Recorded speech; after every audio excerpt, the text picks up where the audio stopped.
Bon, là je suis en visite chez un client qui veut faire des travaux dans sa cour et j'en profite pour venir vérifier le toit que j'avais fait il y a une dizaine d'années.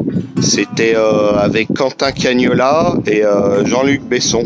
Donc à ce moment-là, Quentin était apprenti et donc on avait fait ce petit toit. Donc là je suis en visite et puis on va regarder un peu ensemble ce que j'avais fait. Donc moi je suis passé par ce Velux. Là on a un toit qui est assez long, vous voyez, très long, un très long rampant. Et là on a un petit rampant côté rue, voilà.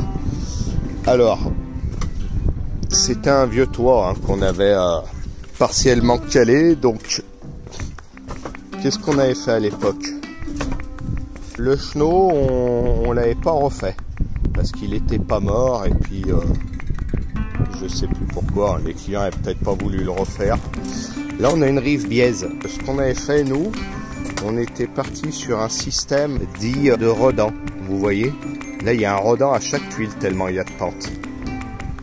Donc on a mis une petite main courante par dessus. De l'autre côté c'était un couloir classique, un couloir biais. Vous voyez, il est un peu plus large en bas qu'en haut, avec donc des couvre-joints sur le côté. Et puis ça, je sais pas ce que c'est. Je sais pas si c'est nous qui avions posé ces tôles. Ça me dit rien. Je crois pas que c'est moi parce qu'on voit là-haut aussi qu'il y a de la tôle qui a été faite. Non, puis de toute façon, les gars qui ont posé ça, ils n'ont pas enlevé le film. Nous, on n'aurait jamais fait ça, nous.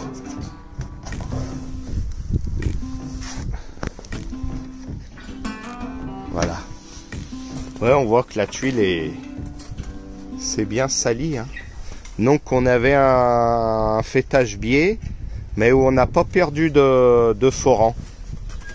Vous voyez, regardez là, on voit bien qu'il est biais et puis. Donc on avait fait cet hébergement là de cheminée en zinc. Voilà. J'avais été obligé de découper les tuiles fêtières.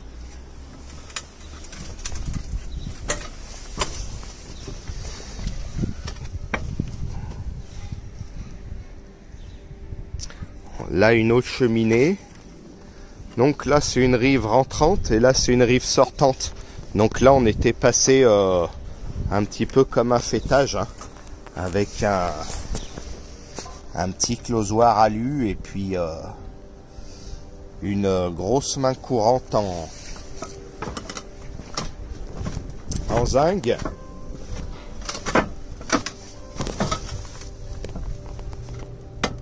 Le petit solin. Là, il y a une porte naturelle et des grands couloirs, vous voyez, avec la petite moraine ciment qu'on avait fait à l'époque.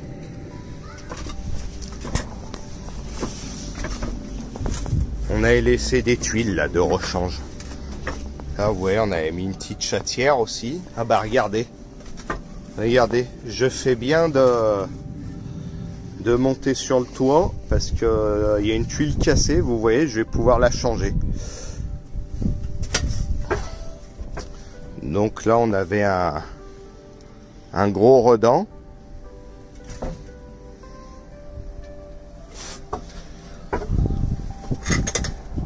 Avec un gros chenon caissé.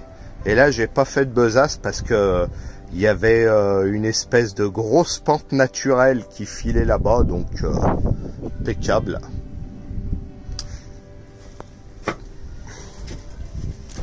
Ensuite, donc voilà, là c'est une autre cheminée en zinc. Et puis là, il y avait déjà 3 Velux. C'est pour ça qu'ils sont encastrés dans la toiture. Parce que si, je peux pas vous dire si c'est moi qui les ai échangés. Peut-être qu'en fait c'est moi qui les ai échangés. Je les ai laissés si bas pour pouvoir les remettre dans le placo existant.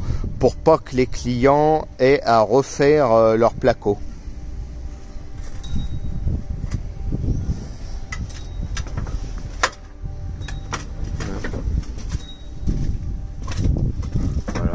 des longs couloirs à redans, vous voyez.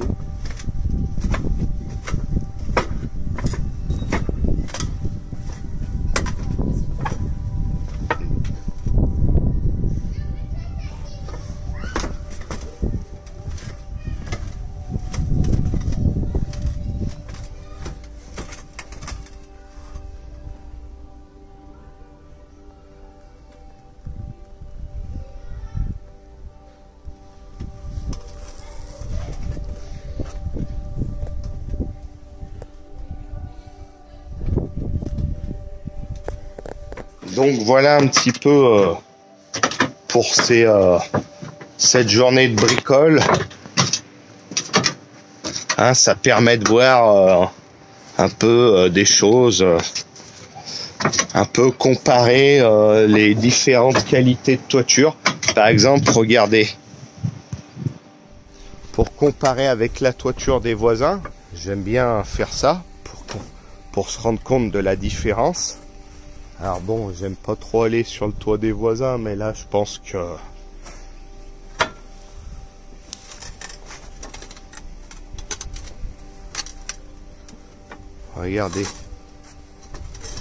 regardez les entourages. Donc là on est sur des entourages tout faits, vous voyez, dit en kit. Donc comme il n'y a pas de couvre-joints qui ont été faits sur les côtés, ça fuit. Donc ils sont venus mettre des bandes de goudron.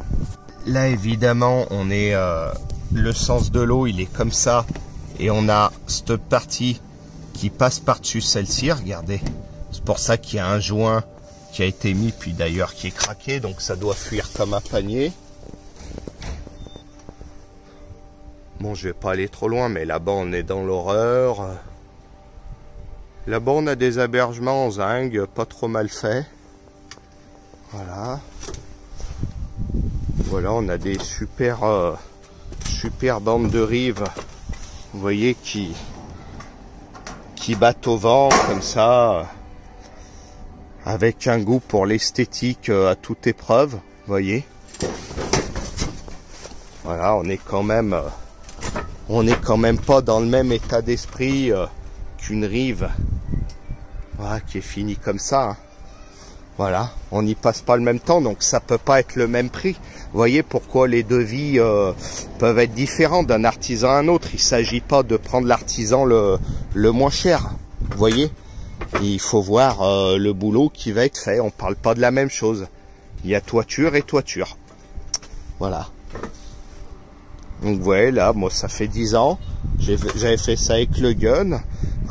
Les clients sont très contents, donc ils me rappellent, vous voyez, ils m'ont pas oublié. Alors regardez, je viens de changer la tuile là, ici là, qui était cassée. Et moi les clients m'ont rien dit, donc je vais leur dire que j'ai changé une tuile cassée. Pourquoi ils m'ont rien dit? Parce qu'ils ne sont pas aperçus que ça fuyait. Et pourquoi ça fuyait pas? Parce que quand il pleut, quand la tuile est cassée, l'eau, elle va rentrer sous la toiture. Mais sous la toiture, nous, on met un écran sous toiture. Et donc moi, l'écran sous toiture, là, on voit que les deux différentes laies, le recouvrement a été collé. Donc le toit déjà est hermétique. Et en plus, là, vous voyez, en écran sous toiture, j'ai mis un litho en biais. Donc l'eau qui tombait ici, elle partait là-bas, elle allait dessous, mais elle suivait l'écran sous toiture jusqu'en bas du toit. Donc ça veut dire que l'eau a été canalisée sous les tuiles jusqu'en bas du toit. Voilà l'intérêt donc d'un écran sous toiture, c'est une sécurité, mais il est important aussi de bien le traiter pour que le jour où il y ait un problème, l'eau soit bien drainée jusqu'en bas de la toiture.